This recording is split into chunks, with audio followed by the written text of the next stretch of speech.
pessoal, tudo bem com vocês? Eu sou a Sansara, sou bióloga mestranda de Microbiologia e Imunologia pela Unesp e também sou integrante do projeto Brasil Multiresistente. E hoje eu vou vir falar um pouquinho com vocês sobre a resistência bacteriana em países subdesenvolvidos e por que ela tem crescido tanto e de forma tão acelerada. Bom, para começar, o que é, de fato, uma bactéria ou um fungo multiresistente? Eles são organismos, micro-organismos, que eles já não apresentam nenhuma resposta aos tratamentos convencionais. Então, a bactéria, por exemplo, uma bactéria multiresistente, ela vai ser resistente quando ela não apresentar mais nenhum tipo de resposta, aos antibióticos convencionais que tratam ela. E por que isso acontece? Existem muitos fatores que ocasionam isso, e em países subdesenvolvidos, essa crescente ela tem aumentado muito. Então, a gente vai falar um pouquinho sobre isso, e eu vou falar fator por fator para a gente tentar desenrolar um pouco mais. Bom, como eu disse para vocês, existem alguns fatores que fazem com que essa resistência ela seja maior ainda em países subdesenvolvidos. O primeiro fator é a falta da regulamentação na venda dos medicamentos. Ou seja, não é necessário, na maioria desses países, não é necessário a retenção de receita quando você vai comprar um antibiótico. E aí acaba que as pessoas elas conseguem fazer uma automedicação, elas tomam o antibiótico de acordo com o que elas acham que é necessário e também no tempo necessário. Então elas não conseguem completar o tratamento. Elas tomam ali, se é para tomar 7 dias, elas tomam 5, é para tomar 5, elas tomam 3. E isso acaba fazendo com que o micro-organismo, vamos supor, ele se acostume com aquela medicação. Ela não vai ter uma eficácia sobre o micro-organismo, ele vai se adaptar à medicação, criar alguns genes de resistência e fazer com que não tenha uma eficácia, não seja eficiente um antibiótico. Outro fator muito importante é a infraestrutura relacionada à saúde, não só à saúde particular, mas principalmente à saúde pública. Então, primeiramente, a gente precisa ali de profissionais capacitados, ou seja, profissionais que saibam diagnosticar, profissionais que saibam ler os resultados dos exames. Então, a gente precisa de profissionais que tenham conhecimento das doenças, tenham conhecimento de onde eles estão passando, o que eles estão lidando, com quem eles estão lidando, o tipo de população que eles estão lidando.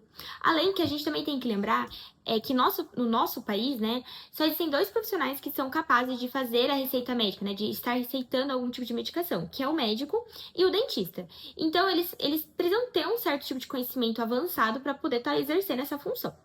Outra questão são os hospitais, que precisam ser hospitais extremamente, não de ponta, mas hospitais capazes de receber aquela população, capazes de dar um apoio para o paciente, para a população, e também os diagnósticos laboratoriais. Então, para que isso ocorra, para que tenha um bom diagnóstico, a gente precisa de laboratórios que sejam bons, com profissionais bons, com capacidade de fazer o exame, elaborar os resultados, passar para o médico, e assim, dessa forma, o paciente está sendo medicado de forma correta, de forma eficaz, sem ter nenhum outro tipo de problema ou intervenção. Outro fator que eu vou trazer são as condições sanitárias precárias. Ou seja, muitos países, a gente sabe, principalmente os subdesenvolvidos, eles não possuem ainda um tratamento de saneamento básico e falta de água potável. Então acaba que as pessoas elas acabam ingerindo muitas vezes águas contaminadas com diversos micro-organismos, não só micro-organismos que são liberados no solo por nós, pessoas, humanos,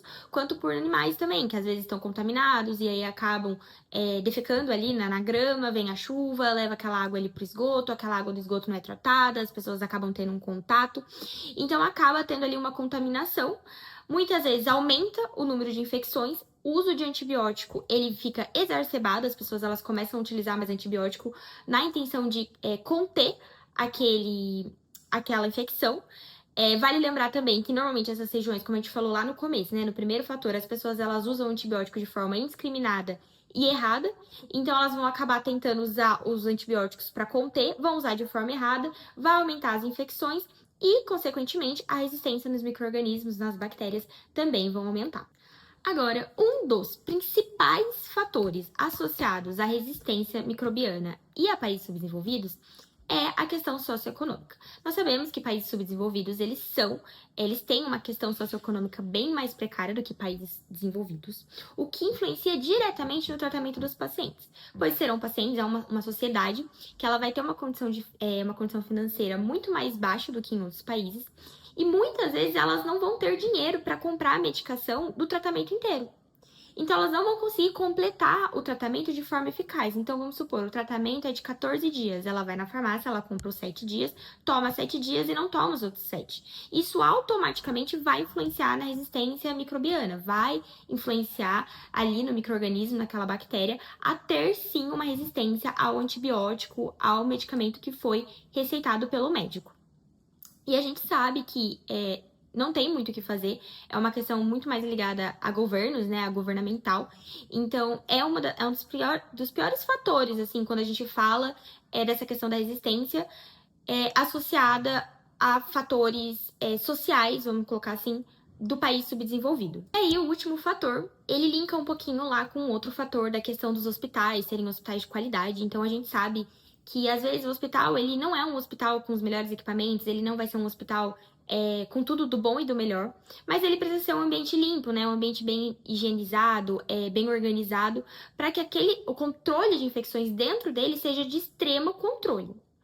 E aí também falta um pouco questão de protocolo de tratamento. Então, a gente sabe que para cada micro-organismo, para cada bactéria, existe ali um tratamento mais eficaz, uma quantidade de dias, um antibiótico que é mais recomendado. Em alguns casos, precisa internar o paciente, às vezes não vai ter espaço para internação, não vai ter leito suficiente. Às vezes, como a gente falou, né, o paciente ele também não vai ter condição de fazer, então acaba internando, mas nem sempre aquele hospital vai ter ali uma rede para conseguir fazer uma internação. Então, é um outro fator também que influencia, tá, gente? É questão de o controle de infecção, ele ser meio que sem protocolo. Então, os médicos, normalmente nesse país, eles acabam não tendo tanta estrutura para estar receitando a medicação para o paciente, para estar conseguindo ter uma boa eficácia do tratamento. E isso também vai dificultar um pouco, porque vai faltar verba, vai faltar dinheiro, vai faltar recurso. E aí, infelizmente, como a gente falou, é uma questão governamental, muitas vezes não tem o que fazer. E aí, por fim, a gente se pergunta, né? Por que nesses países o crescimento da resistência ele é muito maior do que em países desenvolvidos, enfim. Ele é maior, gente, porque imagina, tudo isso acontecendo ao mesmo tempo. Um hospital sem estrutura, um profissional que não é tão bem capacitado, o uso irregular de antibiótico acontecendo ali, tanto porque eles estão tomando antibiótico porque eles acham que eles têm que tomar antibiótico, tanto porque eles estão fazendo um tratamento ineficaz, eles não estão completando o tratamento, a falta de renda do paciente. Então, são muitos fatores juntos acontecendo ao mesmo tempo. Eles não acontecem de forma isolada, eles acontecem ao mesmo tempo. Então, uma coisa carrega a outra, né? É um ciclo, uma coisa vai levando a outra. E aí, quais são as consequências que essa população desse país subdesenvolvido, ele vai enfrentar? Automaticamente vai aumentar, né, as internações dentro dos hospitais, então os hospitais eles vão ficar, se eles já são sobrecarregados, se eles já não têm uma estrutura boa, ele vai ficar mais sobrecarregado, ele vai ficar mais cheio. As mortes, elas começam a aumentar de forma exacerbada, porque os medicamentos eles não vão estar fazendo efeito, então muitas infecções não vão conseguir ser controladas, muitas vezes levando aos óbitos. Tem a questão também que os medicamentos eles vão começar a ficar mais caros, eles vão começar a ficar inacessíveis, porque vão precisar ser mais utilizados. Tem o risco quando se fala de uma cirurgia ou de um tratamento oncológico, por exemplo, porque a gente sabe que quando o paciente, ele vai fazer uma cirurgia, ele muitas vezes tem que tomar um antibiótico ali no pós-cirúrgico. É a mesma coisa de um transplante ou de um tratamento oncológico, onde o paciente ele fica mais suscetível a infecções.